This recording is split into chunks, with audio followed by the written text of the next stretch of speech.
ஈரோடு கோபிச்செட்டிப்பாளையத்தில் உள்ள செங்கோட்டையன் அலுவலகத்தில் எம்ஜிஆர், ஜெயலலிதா, தவேக தலைவர் விஜய் படங்களுடன் பேனர் வைக்கப்பட்டுள்ளது. தவேகவில் தனக்கு கொடுக்கப்பட்டுள்ள மாநில நிர்வாக குழு தலைமை ஒருங்கிணைப்பாளர், கொங்கு மண்டல அமைப்பு செயலாளர் ஆகிய பதவிகளையும் தனது பெயருடன் சேர்த்து போட்டிருக்கிறார் செங்கோட்டையன். மேலும் செங்கோட்டையன் என்ற பெயரும் தவேக கொடி வண்ணத்தில் எழுதப்பட்டிருக்கிறது. மேலும் தனது காரிலும் கட்சி கொடியை மாற்றியுள்ளார் செங்கோட்டையன். எம்ஜிஆர் காலம் முதல் அதிமுகவில் செயல்பட்டு வந்த செங்கோட்டையன் அரை நூற்றாண்டு காலத்துக்கு பிறகு கட்சி மாறியிருக்கிறார். கோபிச்செட்டிப்பாளையத்தில் கட்சியினுடைய தலைவர் நீங்கள் ஒன்றிணைந்து இந்த சுற்றுப்பயணம் இது போன்ற நிகழ்வுகளை எதிர்பார்க்கலாம். விரைவில் அவரோடு கலந்து பேசி என்னென்ன முடிவுகளை மேற்கொள்ளலாம் என்பது கலந்து பேசி முடிவுகள் மேற்கொள்ளப்படும். இன்று மக்கள் இருக்கின்ற மனநிலை, ஒரு புதிய இயக்கம் தமிழகத்திலே ஆள வேண்டும் என்ற நோக்கம் இருக்கிறது. அது இன்றைக்கு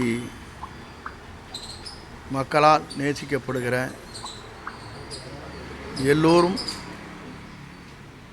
புதிய வரவாக வர வேண்டும் என்ற நோக்கத்தோடு தான்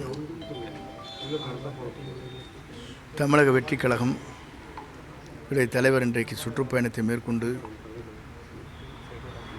பல்வேறு பணிகளை ஆற்றி வருகிறார்.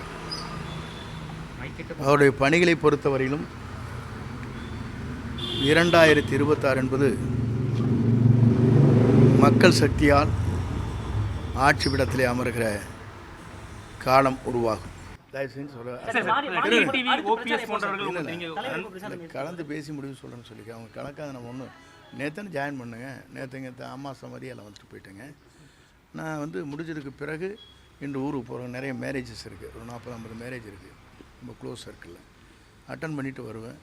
வந்ததுக்கு பிறகு அவருடைய கலந்து பேசி என்ன முடிவுகளை மேற்கொள்ளலாம் என்பது அவருடைய கருத்து அறிந்து நான் சொல்லுவேன். மக்கள் சந்திப்பு இயக்கம் ஈரோட்டில் எப்போ நடத்த திட்டமிட்டிருக்கீங்க சார்? அது அவர் கலந்து பேசி அதற்கு பிறகு அவருடைய ஒப்புதல் பெற்றால் தானே அதை நடத்த முடியும். கட்சியினுடைய கட்டமைப்பை வலுப்படுத்த உங்களுடைய திட்டமிடல் என்ன இருக்கும், என்ன ஆலோசனை சொல்லியிருக்கீங்க சார்? ஏன்னா தலைமை ஒருங்கிணைப்பாளர் நீங்கள் தான் இருக்கிறீங்க. நான் பொதுவாக எப்படி நான் இது வரைக்கும் செயல்பட்டிருக்கேன்னு உங்களுக்கு தெரியும். எந்த முறையில் எந்த நிலையில் நின்று நான் பாடுபடுவேன் என்பதை நீங்கள் அறிவீர்கள். ஆகவே அந்த நிலையில் நின்று ஆட்சி மாற்றத்தை உருவாக்கி அவருடைய தலைமையில் இந்த தமிழகம் வெற்றி நடை போடுவதற்கு அயராது உழைப்பேன்.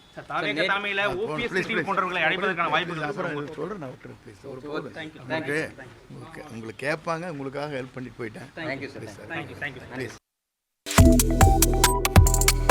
Subscribe to One India and never miss an update.